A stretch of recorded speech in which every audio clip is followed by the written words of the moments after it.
So we have, as you pointed out, we had a school trustee who took issue with curricula that had been put forward by the provincial government that they felt was overly promoting transgenderism, for example, that they felt was over the line on that.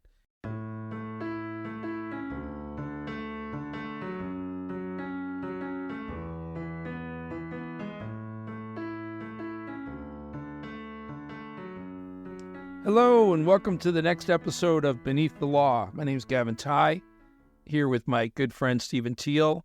And in this podcast, we get to talk about cases that we like or are interesting or topical that have tickled our fancy. And we also get to talk about general trends in law or developments in law that we think are of interest. And we hope you think they're of interest too. So, Stephen, today we're going to talk about a fairly recent legislative change, which I'm going to call the Anti Libel Chill legislation. And let me just back that up for a minute. Libel Chill is the fear of being sued for speaking one's mind. And unfortunately, while libel cases are very important and serve a very strong purpose in terms of protection of reputation and protection against injury to one's reputation by defamatory comments that may be made against an individual, they've also been in the past weaponized by people who have money, power, and don't like other people saying nasty things about them. So where libel chill has been particularly odious is in the realm, and this is sort of the classic scenario, where you get, for example, a developer who wanted to build some monstrosity in a particular area, and a ratepayer sort of grassroots organization spoke up against it. And a developer who really didn't want to have any opposition to their proposed money-making endeavor would spend and invest, frankly, some lawyers to gag these people, to shut them up. And the way you did that is, you know what? I'm going to bury you in litigation. You want to say bad things about my proposed development and make this politically uncomfortable for me? I'm going to make it very expensive for you. And one thing about litigation is that win or lose, one certainty in litigation is it costs a lot of money. And when you are sued, I say this to people all the time. If somebody walks in with their check for the court fee for issuing a claim, and they want to sue me because they don't like the weather today, they can walk in to the courthouse, they can issue their claim, pay their fee, and I'm sued. And I got to deal with it. Now, there may be absolutely not a shred of merit in the claim, but it's an expense, and it's difficult for me to deal with it. So what we have then is we had lawsuits which were specifically targeted, and those lawsuits gained an acronym called Strategic Lawsuits Against Public Participation, or SLAPPs. And SLAPP lawsuits were those weaponized libel chill lawsuits that basically gagged people from speaking their mind, as they are constitutionally protected and have every right to do about matters of public interest and public importance.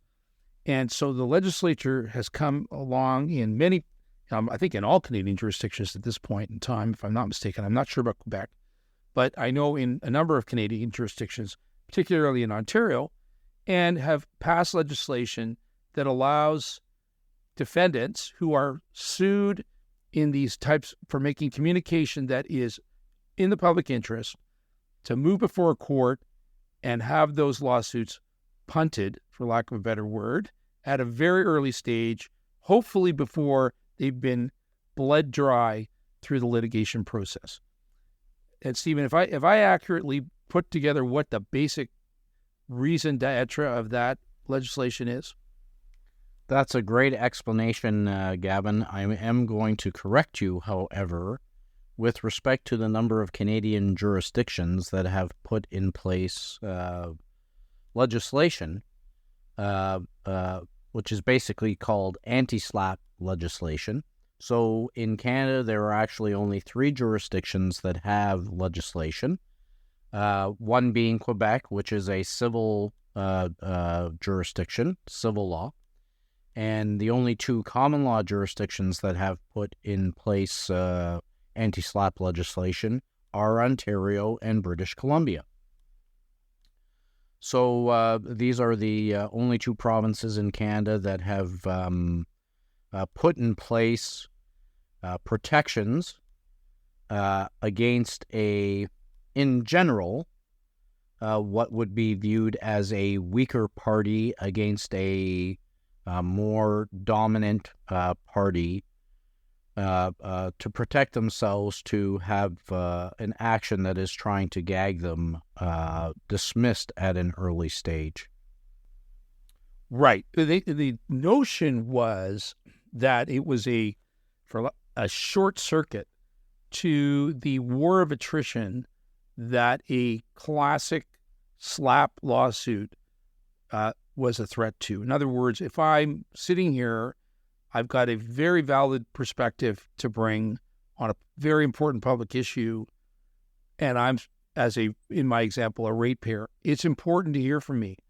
I need to stop this. It is a societal good that my voice be heard.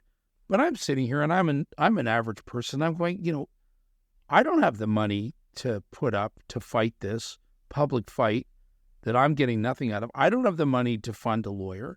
So my choices were shut up or go bankrupt. And it's great to be right. It's great to be on the side of the angels. It's great to have the right to speak your mind. But we all have to live.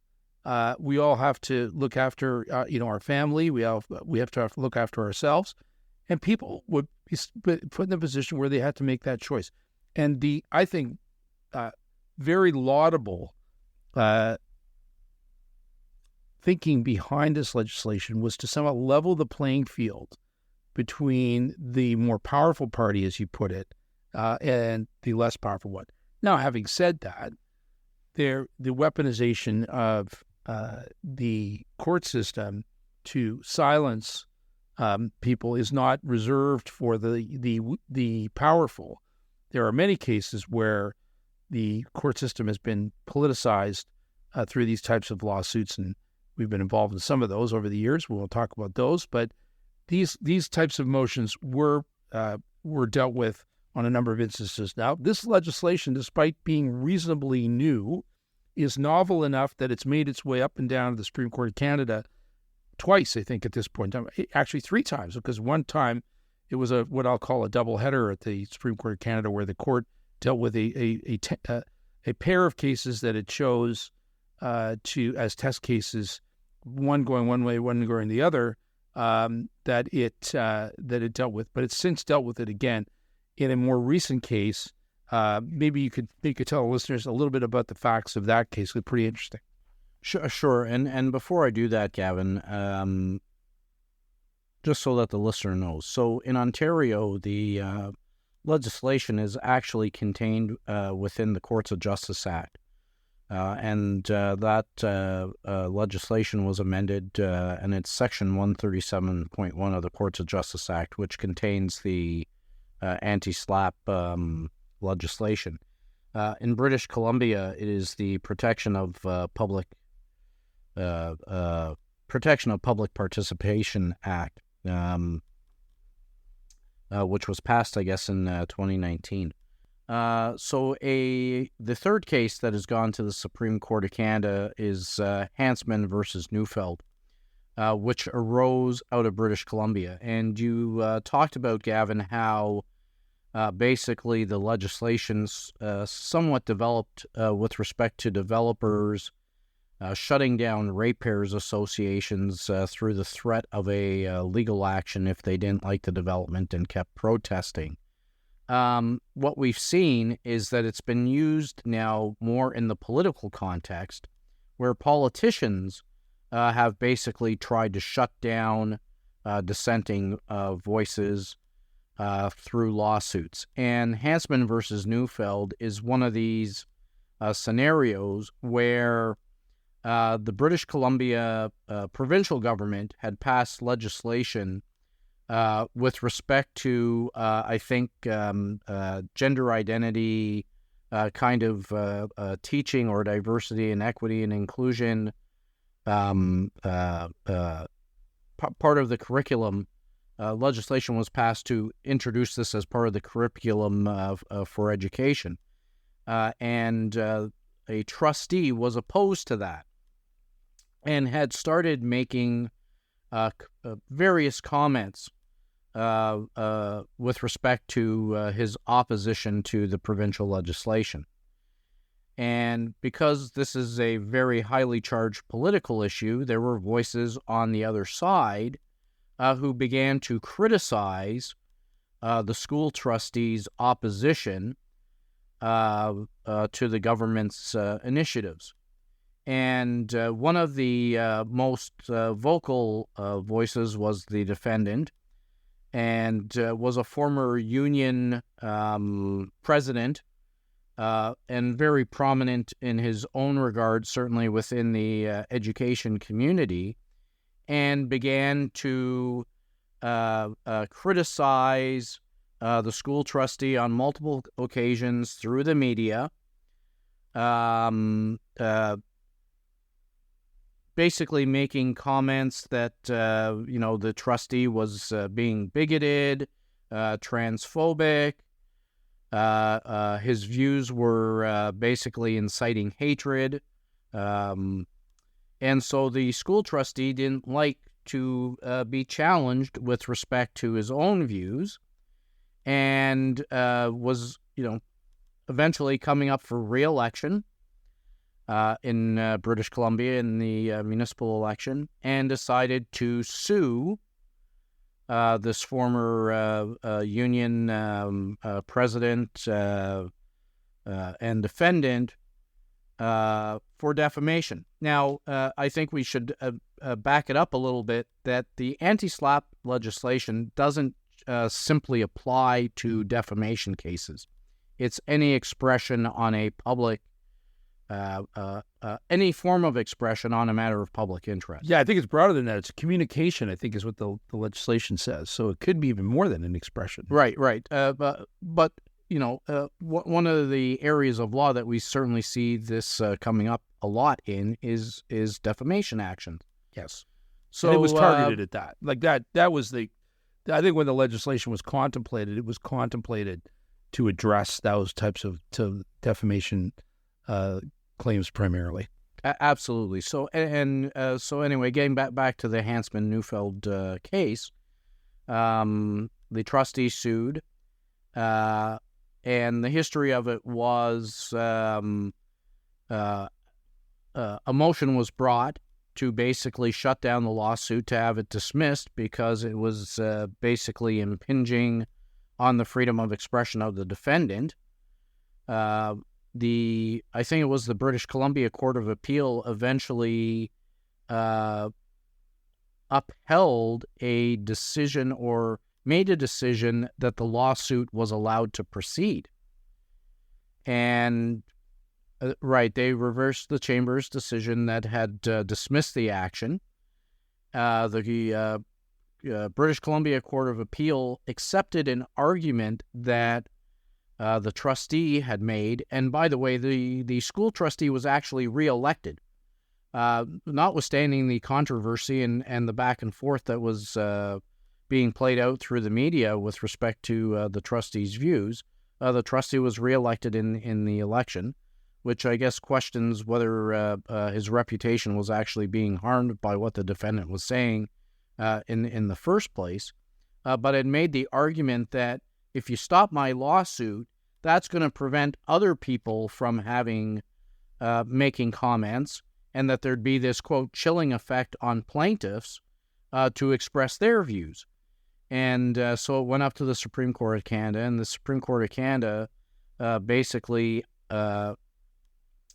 put back into place the Chambers judge's decision to have the plaintiff's action, the trustee's action, dismissed, basically on the grounds that the argument of the chilling effect on a plaintiff was not grounds for harm. And when we look at SLAPP can be complicated, the anti-SLAPP motion, and really there's a shifting burden in the tests that are applied. So a plaintiff first has a burden to meet that the comment arises, or that it arises out of a matter of public interest. And then the burden shifts to the other side to basically show, that the defendant first has that burden. Then it shifts over to the plaintiff to show that there is substantial merit in the lawsuit, that the defendant doesn't have any valid defenses, and then what is considered to be the crux of the test. And the legislation both in British Columbia and Ontario is very similar.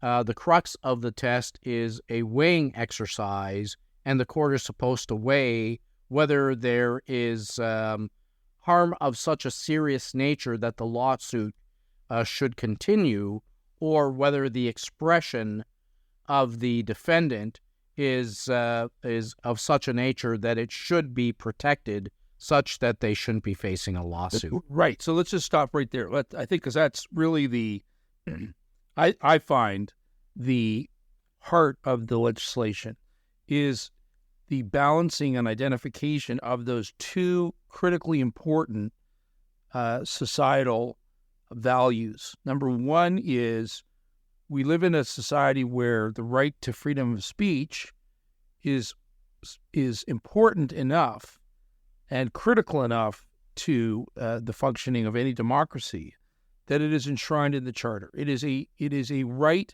a fundamental right of every individual to have the freedom to speak their mind. Now, that right is, as with all rights, is always tempered by the rights of others. Individual rights. People who talk about, I have the right to do this, I have the right to do that. Yeah, well, I have the rights. I have rights too, and so your rights end where my rights begin. Very similarly, people must have the right to remediate their reputation, to have the court intervene to protect them from being slandered, from being misinformation, to being spread about them through a lawsuit. But it has to be real. It has to be a lawsuit that has a reasonable prospect of succeeding. It can't be frivolous. It has to be a lawsuit where there is actual real harm to someone's reputation. It can't be just, well, I'm not very happy with the way you said that. It wasn't, it didn't sit well with me, so I'm going to sue you. There has to be real reputational harm. The harm has to be real. So, because if I'm gonna gag you from your constitutional right to speak your mind, there better be a good reason for it. And that's fundamentally, I think, what the SLAPP legislation tries to balance and puts to the court that balancing test between those two extremely important societal objectives. Well, and in the political arena, Gavin, I mean, we've seen this. Politics is a very, very rough game. It's a blood sport, I think of the hockey analogy and Gordie Howe going into the corner and throwing his elbows at people. You're taking some pretty hard hits in the political arena. People are very passionate about issues on multiple sides of the playing field. You're not just on two sides of the fence. It's people have very different views, and they express them in a very passionate way. Reputational loss, on the other hand, is also very serious. We all protect our reputation. No, we talked about this in earlier episodes. I mean, talking about, in one of our earlier episodes, we talked about I won't even call it the descent. It was the free fall from the highest judicial office in the country to resignation and whatnot, and it happens in an instant. So yeah, you're absolutely right. Reputations take lifetimes to build and are lost in moments, and they can be lost. And if they are lost in a moment because somebody is spreading lies about an individual, there has to be an ability to redress that, not just in terms of getting money, which is the remedy the court has, but also the opportunity to demonstrate that those lies that are injurious to that reputation that, as I said, took so long to make, were lies, and the reputation, as best the court can be restored. Right, and so Anti SLAPP is basically to address that. And for our listener, a defamation case is unlike any other in terms of damages, right? Damages in a defamation or a reputational loss case are at large. You don't really have to prove damages. What you have to prove is that you've been defamed. And so then the court kind of makes up a number with respect to the harm. But the way that the test works under the Anti SLAPP legislation is in that crux of the test with respect to showing that you've been seriously harmed. You can't just rely on that general damages at large harm. You actually have to show something a little bit more than that. And you also have to show that the harm that you suffered was caused by the statements made. Sure, because we're back to that point. Individual. We're back to that balancing, because it better be serious. If you're going to restrict a serious right, which is the freedom of speech, it better be for a serious reason, which is that it's causing a serious harm. And that, I think, is what the legislation puts on the judge, to really sit there and weigh those two important objectives to see which one is imperative in this particular instance. And that, to me, is the core of the Anti SLAPP legislation, both in Ontario, certainly in Ontario, which is the other one I'm really familiar with. And that's really the tough job that is given to the judge to make that analysis. And it's really separate and apart, if you can say that. Well, it's separate and apart in terms of the individual parties. It transcends the individual parties' interests.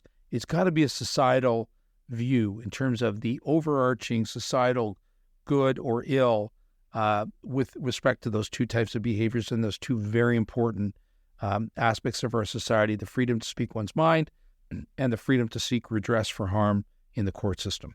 Right, and so in this particular case, in this school trustee case, the school trustee basically tried to flip the language of the statute on its head, because, and you said it at the outset, it's about chilling effect. The chilling effect of the lawsuit is the chilling effect on the defendant from being allowed to express themselves.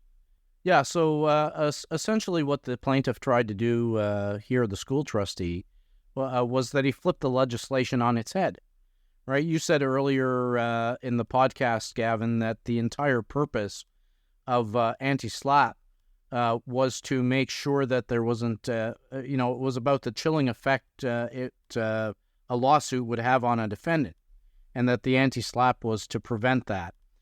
And so what the school trustee wanted to argue was that the court had to take into consideration that the dismissal of the lawsuit would have a chilling effect on plaintiffs to speak their peace of mind. Yeah, well, I agree with you, and the court is right that that's not what the legislation addresses.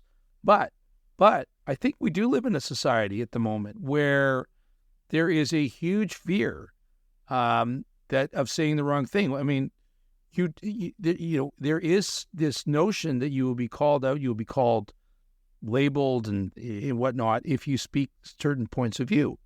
That is a reality of the current situation. I think that was what the plaintiff argument was to say, look, you can't.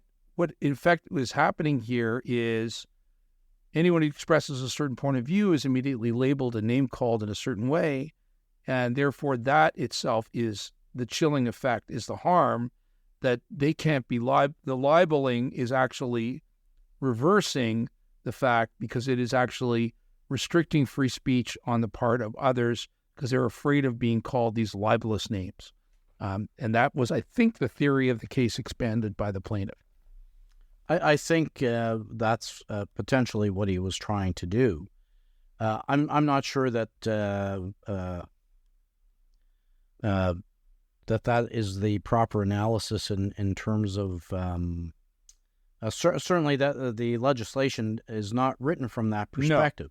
No, it's not written from the perspective. It's written from a defendant's perspective to protect the defendant's right of speech. Right. It's the weaponization of litigation that it is designed to, the harm that it's designed to prevent, not the, as you put it earlier, the war of words, and in this case between two public figures. And I was reminded, as you were speaking, of the old Latin maxim with respect to, personal injury cases, which is volenti non fit injuria. In other words, that a volunteer can't be injured. So if you get in the ring in the political debate, or if you suffer the outrageous slings and arrows of political discourse, don't be crying about being called names when you do. You're a volunteer. You got into the fight. Take your lumps. I think, Evan, when you made a comment which is a good one, but I think at the end of the day, the reality is this: when the court is looking at the plaintiff's argument, really, isn't it one of, when you make comments, particularly comments on public issues or matters that have a public interest, and maybe any comment, you need to take responsibility for the comments that you make. And that you shouldn't really extreme comments. Extremism is certainly not a good thing in our society, and that's the kind of speech that shouldn't be protected. Whether it's a plaintiff making extreme comments about an individual or about a community, let's say, racism, for example, those are extreme comments that have no place in our society. That what the court is saying to a plaintiff is that, look, you're the one who has stepped into the political arena that caused somebody to speak out against you, and you're now trying to shut them down to protect your own speech. But at the end of the day, you're the one who caused this entire scenario to evolve. And when you look at it, that scenario would not have evolved the way that it did but for your initial comments, which were taken by others to be extreme. Well, and if indeed your comments were not extreme and your reputation was harmed, the court would have allowed your lawsuit to proceed. Well, let's look at it in the matrix of this facts of this particular case. So we have, as you pointed out, we had a school trustee who took issue with curricula that had been put forward by the provincial government that they felt was overly promoting transgenderism, for example, that they felt was over the line on that. And they spoke out against that curriculum. As a result of their comments, the response back, and this is a very superficial analysis of this, came back and said, as you pointed out earlier, that their view of that, a person who had that form of opinion, was that they were transphobic or that they were spreading hate against trans people because they were taking that position on the new curriculum. Now, the defense that was raised by the plaintiff was to say, I'm not transphobic. That's not true. That's a defamatory comment about me. Just because I have this opinion about the curriculum doesn't mean I hate trans people. But the defense from the defendant's perspective was, well, that's a fair comment on my part. And fair comment means it's a reasonable opinion that somebody could have based on a set of objective facts. The objective facts were he took this position with respect to the curriculum. He made the comments that he did. And in response to that, the defendant had the opinion he was transphobic. They're perfectly entitled to that opinion. That may be a reasonable opinion for them to draw for someone with those opinions. And that is why, one of the reasons I think why they were successful on the motion, because the fair comment defense certainly held water in the sense that it looked like that would have been certainly a very successful defense to the claim by the plaintiff. Well, and I think, Evan, it goes a little bit beyond that, because when you dig into the facts, the comments that the school trustee was making were not confined to the provincial legislation in themselves, in and of itself, and had gone outside just purely criticizing the direction that the provincial government was giving to school boards. And that's where, arguably, the trustee crossed the line and then tried to raise the argument that I'm allowed to cross that line because otherwise the speeches, the expression, the freedom to express oneself is being chilled by the dismissal of my lawsuit. And that's why I say I think what the court has done, and I think actually quite rightly, particularly with respect to politicians. There's one thing about debating political issues and having a different viewpoint from a policy perspective, whether it's on this issue or other topics. But once you go outside the actual debate to cause potential harm to others that is not tethered to that specific policy issue in and of itself, I think that's a very dangerous thing. And you then get into forms of extremism that I think are quite rightly looked upon by the courts as being regrettable and inappropriate. See, I look at the decision sort of from a macro perspective on the balancing aspect of this, which is, as I say, my view, the heart of the SLAPP legislation, is simply, it boils down to simply this. If I have a right to an opinion, then you have a right to an opinion about me as a result of my opinion. So, you know what? With all rights come responsibilities. And if I have rights, so does everyone else. So does the corresponding rights belong to others. So it's not a defense to me to say that I can have an opinion about something, but you can't have an opinion about me. And that, I think, is where the court came back with to say that, no, that is exactly what the SLAPP legislation is designed to protect. And if freedom of speech is, you have freedom of speech to say what's on your mind and to speak your mind, that everybody has a freedom of speech to say what they think about what you said was on your mind and your opinion. And that's why nobody's above the law and everybody's underneath it. And that's why we always say no one is above the law and everyone's beneath it. So I think that's my cue to wrap it up, which I will. It's been a really interesting and discussion from our point of view. Hope you found it interesting. Please send us your feedback. And please, I've been reminded, and I'm not very good at this kind of thing, so I apologize, rate us. I mean, so hopefully you rate us a 5-star would be really nice. Obviously very happy about that. Follow us if you can, if you're interested, if you like our chit-chats. We really enjoy it.